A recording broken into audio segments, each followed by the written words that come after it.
En Floating Farm is de eerste drijvende boerderij in Rotterdam. En we komen nu naar Aruba toe. Want waarom eigenlijk een floating farm? Omdat een floating farm die produceert op, wij zeggen duurzame, klimaatadaptieve op het water en circulaire wijze gezond voedsel voor de lokale bevolking. Dat doen we al in Rotterdam en daar hebben we koeien op onze boerderij. Wij komen nu naar Aruba omdat Aruba ook heel veel voedsel, ik geloof over de 90% van al haar voedsel importeert, maar omringd is door prachtig water. Hoe mooi zou het zijn als ook Aruba meer voedsel voor haar eigen bewoners en toeristen zou kunnen produceren op een duurzame, circulaire en klimaatadaptieve manier. En er komt nog iets bij, want in Rotterdam hebben wij nu inmiddels iets van 50 bezoekers per maand, groepen. Dus het zou best eens kunnen zijn, want wij vermoeden dat dit dan ook een hele mooie nieuwe toeristische attractie voor Aruba zou kunnen zijn. Dus vandaar dat we nu met heel veel plezier hier zijn om het project te presenteren. En we zijn bezig om een haalbaarheidsonderzoek. Hoe zou dit kunnen passen bij Aruba? En hoe zouden we Aruba hiermee kunnen helpen? Het project is heel interessant. Het is een project innovatief.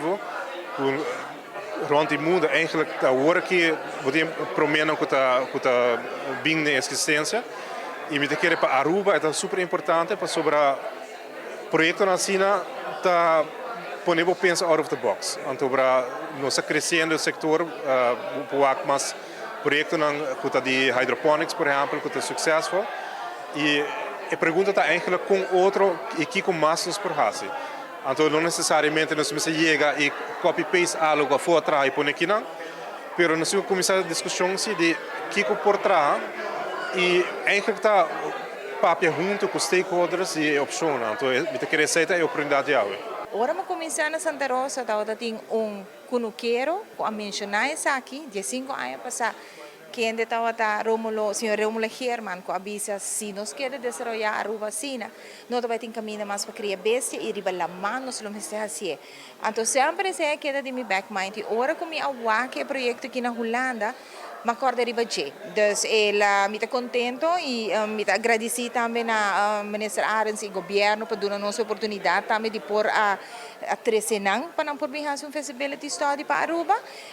Em nosso caso, o qual se nós fazemos a petição, para nós loquear para um tweak o modelo tiki e em vez de vaca usa cabrito, porque isso é algo que vamos voral para leite e queijo. Tem valor mais alto financeiro para queijo de cabrito. Nós somos também com hobby gente hoje em dia opta para beber leite de cabrito, então nós somos tudo added values né.